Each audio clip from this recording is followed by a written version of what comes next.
Köszöntök minden régi és új nézőt a csatornámon. Eszti vagyok, már több mint egy éve utazok, jelenleg Hawaiion élvezem a napsütést és a tengerpartot, előtte viszont Új-Zélandon töltöttem el egy évet egy Working Holiday vízummal. Azelőtt Indonéziában utaztam 6 hétig, ezekről az utazásokról pedig számos videót készítettem. A legutóbbi videóban Új-Zéland déli szigetét kezdtük el bejárni, ebben a videóban pedig a szigeten töltött utolsó 2 hónapom kalandjairól fogok nektek mesélni. Maradjatok velem, mert ebben a videóban is rengeteg gyönyörű helyet fogunk meglátogatni, ha pedig kíváncsiak vagytok, hogy hogyan folytatódnak utazásaim a világ túlfelén, akkor iratkozzatok fel a csatornára. Hálás köszönet minden egyes feliratkozónak, rengeteget segítetek már csak ezzel az egy kattintással is. Az előző videót otthagytam abba, hogy megcsináltam minden túrát Queenstown környékén, amit csak meg akartam csinálni. Ezután pedig Fiordlandbe vettem az irányt. Fiordland, ahogy a neve is mutatja, többek között a fjordjairól híres, amelyek a legutolsó jégkorszak idején alakultak ki. Az itt létrehozott nemzeti park az ország legnagyobb nemzeti parkja, egyben a legcsapadékosabb területe is. A rengeteg esőnek köszönhetően a növényzet egész évben buja és zöld. Érdekesség, hogy itt található a világon az egyetlen terület, ahol egyszerre lehet látni fjordot, gletschert és esőerdőt. Fiordland ugyanis voltaképpen hideg éghajlatú esőerdő. Az előző videóban bemutattam az ország egyik legnépszerűbb és szerintem az egyik legszebb többnapos túrájának egyik felét, a Roodburn Trek-et, amelyet én 2-szer egy nap alatt teljesítettem. Először a Queenstown felőli keleti oldalon túráztam végig, most pedig, amikor eljöttem Fiordlandbe, akkor a Fiordland felőli nyugati oldalát jártam be.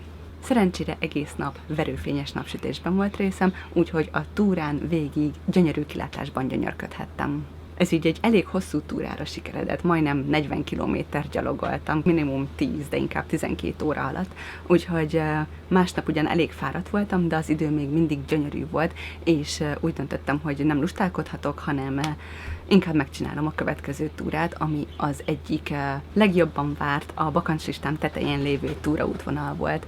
Ez a Gertrude nyereghez vezető pár órás, de eléggé kihívásokkal teli túra. Ide csak száraz, napos időben szabad jönni, mert ködben, esőben veszélyes tud lenni. Hatalmas, sima felületű, csúszós köveken kell sokáig gyalogolni. És ha az ember megcsúszik egy ilyen kövön, akkor az akár az életébe is kerülhet. Volt már rá példa, úgyhogy nagyon vigyázzatok magatokra. A kilátás viszont páratlan, minden fáradtságot megér. Fiordlandben sokak kedvence a Marian-tó. Nekem is ez az egyik kedvenc helyem, ez sokkal kevésbé turistás, mint maga Milford Sound mondjuk. A tóhoz eljutni jó időben körülbelül 1,5 óra, és nem is annyira megerőltető, úgyhogy ajánlom mindenkinek, akkor is, hogyha az idő nem tökéletes, hogyha kicsit ködös vagy esős, mert a tónál a kilátás minden időjárási körülmény mellett fantasztikus. Hogyha csak pár napotok van Fiordlandben, és elég fittek vagytok, hogy megcsináljátok ezt a 2 rövid túrát, akkor a Gertrude nyereghez vezetőt, illetve a Marian-tóhoz vezető túrát egy nap is meg tudjátok csinálni akár. Fiordland után délfelé vettem az irányt, az első megállóm Te Anau városa volt, ahol a szintén többnapos körtúra, a Kepler túra egyik szakaszát tettem meg. Egészen eddig a látványos hegycsúcsig másztam fel. Ezután egy körülbelül 1 hetes roadtripbe kezdtem a déli sziget déli partján végig egészen Dunedin városáig. A déli part számomra több meglepetést is tartogatott. Egyrészt az éghajlata sokkal enyhébb volt, mint amire számítottam, szinte már enyhébb, mint Fiordland éghajlata. Valamint sokkal kedvesebbek voltak az emberek, mint amire számítottam. Ez valószínűleg azért van, mert ez a rész az országnak az egyik legkevésbé turistásabb területe talán, és gondolom a helyiek igyekeznek ezt a kevés turistát is a lehető legnagyobb vendégszeretettel fogadni. Nekem már az új-zélandi utazásaim legelején ki lett adva parancsba, hogy mindenképpen látogassak el Invercargillba, ugyanis itt található a legérdekesebb dolog az egész országban, a leggyorsabb indián. A világ egyik leghíresebb motorjáról van szó, amely egy helyi motorversenyző, Burt Munro átalakított indiánja, amellyel Burt 1967-ben Amerikában világrekordot állított fel, ez a rekord pedig a mai napig megdöntetlen. Burt életéről Anthony Hopkins főszereplésével film is készült, egy Invercargilli áruházban pedig számos szuvenír és a világ leggyorsabb indiánja emléksarok található. A déli parton az egyik kedvenc helyem a Curio Bay, Curio öböl volt, ahol egy gyönyörű elhelyezkedésű fizetős kempinghely található, én nyilván nem itt szálltam meg, és az öbölben pedig néha delfineket is lehet látni.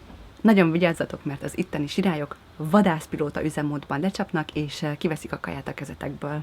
Ha erre jártok, akkor mindenképpen nézzétek meg a számomra nagyon különleges helyet, amit úgy hívnak, hogy kövé vált erdő, Petrified Forest. Ez egy körülbelül 180 millió évvel ezelőtt megkövesedett erdő maradványa, ugyanis abban az időben trópusi esőerdő borította ezt a területet, és a közelben lévő vulkánok közül, amikor az egyik másik kitört, és ezzel egy időben áradások miatt víz alá került az erdő, akkor a vulkáni hamuban lévő szilícium-dioxid belemosódott ebbe az árvízbe, és onnan pedig a kova beívódott a fák törzsébe, és hosszú idő alatt szépen lassan megkövesítette a fákat. Ezeket apály idején néhány órán át lehet látni. A déli part mentén számtalan gyönyörű, körülbelül 15-30 perces sétával megközelíthető vízesés található.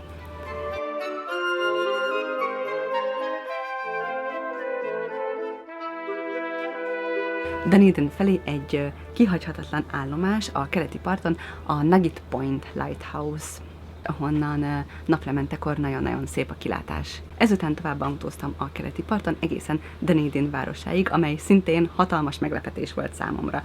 Én azt tudtam róla, hogy ez egy ilyen egyetemi város, hogy nagyon sok a fiatal, meg jó itt a hangulat. Azt viszont nekem senki nem mondta, hogy itt ilyen képeslapba illő fehér homokos tengerpartok vannak.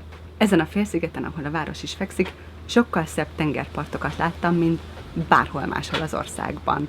És ezt minthogyha a helyiek valahogy titokban akarnák tartani.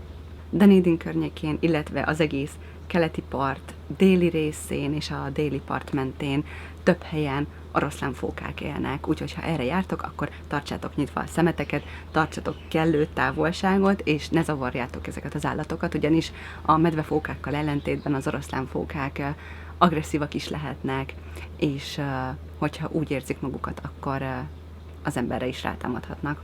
Dunedin még egy dologról híres, itt található ugyanis a hivatalosan is a világ legmeredekebb utcája, a Baldwin Street. Ezután folytattam a kis roadtripemet vissza Queenstown felé, elhagyatott, de a lelkes helyiek által gondozott, és kellemes kis hangulatú, szép, régi bányavárosokon keresztül bányatavak mellett vezetett az utam. Ebben a régióban található többek között Új-Zéland legrégebb óta működő áruháza, és postája is. Ezután visszatértem Queenstownba, ahol összebarátkoztam néhány szintén Working Holiday vízumos magyar fiatallal, illetve találkoztam két lánnyal, akikkel még a Levendula farmon dolgoztam együtt. Az egyikőjükkel, egy fiatal német lánnyal, Anasztáziával pedig elhatároztuk, hogy a következő 2-3 hétben együtt fogunk utazni. Az első állomásunk vannak a közeli Isthmus Peak volt, amelyet sokan vannak a legnépszerűbb kirándulóhelyéhez, a Royce Peakhez szoktak hasonlítani. Az Isthmus Peak a Royce Peakhez képest sokkal kevésbé turistásabb, mi csak néhány emberrel találkoztunk. A kilátás mind a két helyről gyönyörű, szerintem az Isthmus Peakről kevésbé látványosabb, mint a Royce Peakről, viszont maga a túra már csak azért is, mert kevesebb az ember, sokkal élvezetesebb talán, illetve sokkal kevésbé megterhelő, mint a Royce Peakre vezető útvonal. Az előző videóban említettem, hogy Royce Peak főleg napfelkeltekor népszerű. Mi is felkeltünk hajnali 4 előtt, hogy reggeli után nekivágjunk a kb. 2,5 órás túrának. Ugyan valóban elég megerőltető volt feljutni a csúcsra, ahol rengetegen voltak már 4 órával napfelkelte előtt, de a megpróbáltatások és a tömeg ellenére szerintem mindent megért ez a kilátás.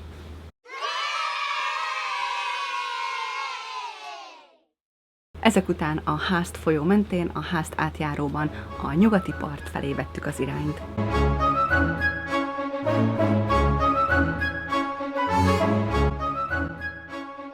Ez a víz jéghideg, még nyáron is.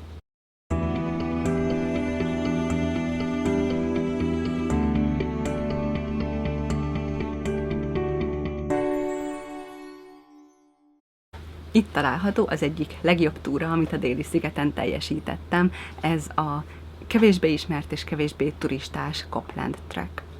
a több órás gyaloglás alatt végig az lebegett a szemünk előtt, hogy ha majd megérkezünk a kempinghelyre, akkor órákig fogjuk magunkat áztatni az itt található természetes, melegvízű forrásokban.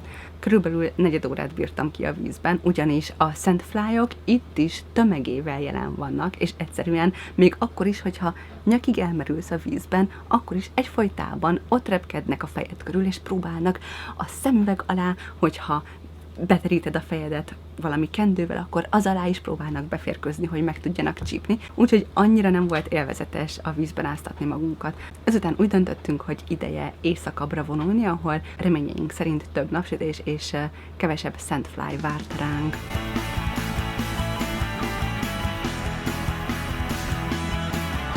Úgyhogy Hokitika városán keresztül elérkeztünk a Pancake Rocks, vagyis palacsinta sziklák nevű formációhoz. Érdekesség, hogy itt ettem életem legborzalmasabb muffinját.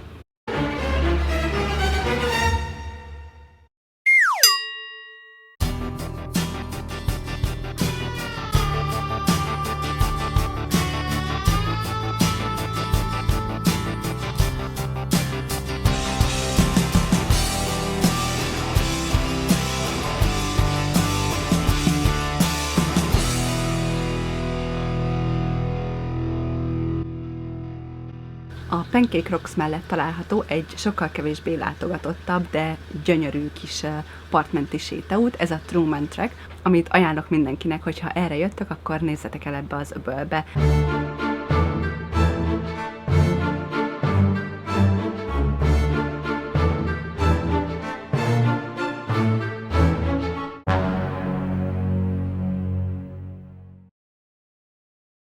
A következő állomásunk Westport városa volt, ahol egy ismerősöm udvarán kempingeztünk néhány napot.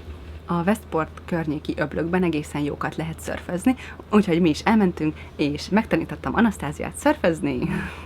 Anasztázia vagy nagyon tehetséges, vagy én vagyok nagyon jó tanár, vagy mindkettő, de nagyon ügyesen felállt a deszkára többször is. Nagyon büszke voltam rá. Ezután az Abel Tasman Nemzeti Parkba vezetett az utunk, ahol kivételesen nem napi túrát csináltunk, hanem a Nemzeti Park területén sátraztunk egy gyönyörű éjszaka erejéig.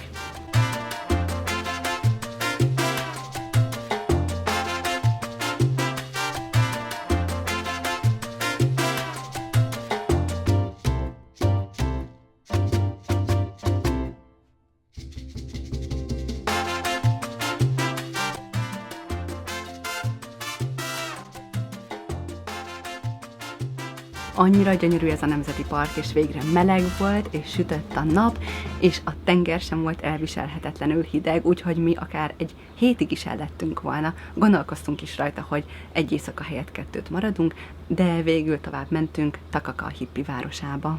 Itt található az ország egyik legtisztább vízű forrása, ami a maorik számára szent, és még az ujjunkat sem szabad beledugni.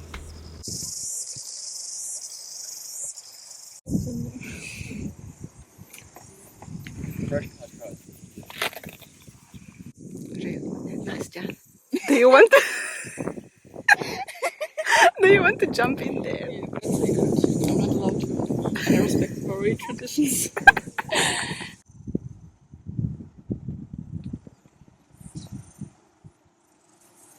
Ezután tovább vezetett az utunk a déli sziget homokdűn és északi csücskébe. Ezt a partot szerintem szinte mindenki ismeri. Na de honnan? A válaszokat várom kommentben.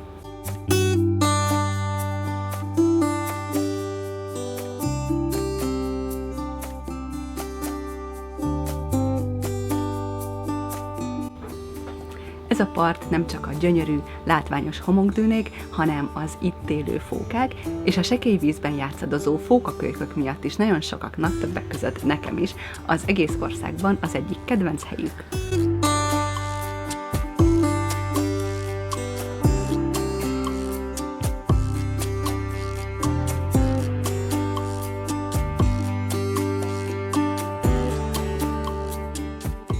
A következő állomásunk a napsütéses Nelson városa volt.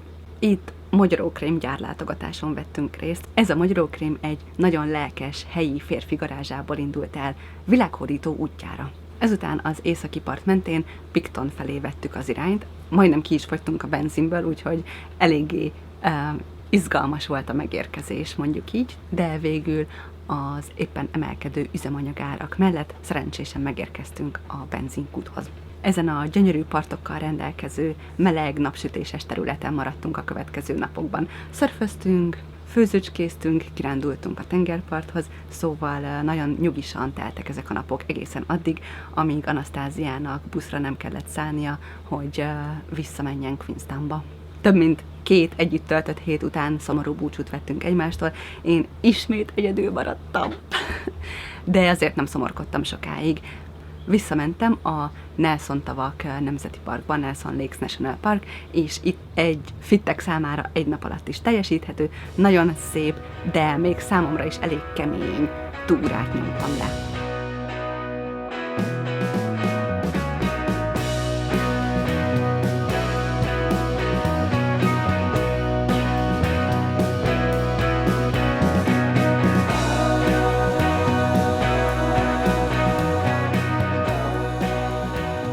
Nekem ez a környék, ahol ez a szállás fekszik, nagyon tetszett, és nagyon szívesen eltöltöttem volna itt egy éjszakát. Az egyetlen hátulütője a meglepően sok, és szerintem Új-Zélandnak ezen az egy pontján összesűrűsödő dongók, és természetesen sandflyok voltak.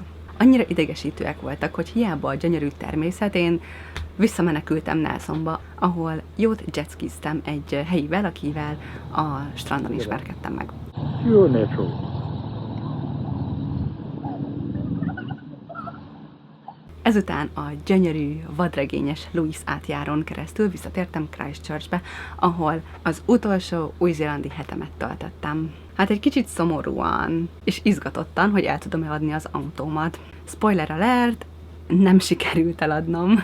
Úgy jöttem el Hawaii-ra, hogy az autóm még mindig az én tulajdonom igazából, viszont hatalmas szerencsémre megismerkedtem valakivel, aki felajánlotta, hogy addig, amíg el nem tudom adni, addig az ő garázsában parkolhatom az autót, és jelenleg is ő segít megmutatni az autót az érdeklődőknek. Ilyenkor télen viszont nagyon nehéz eladni egy campervant, úgyhogy lehet, hogy egészen az új-zélandi tavaszig, európai őszig várnom kell, amíg valaki meg fogja venni.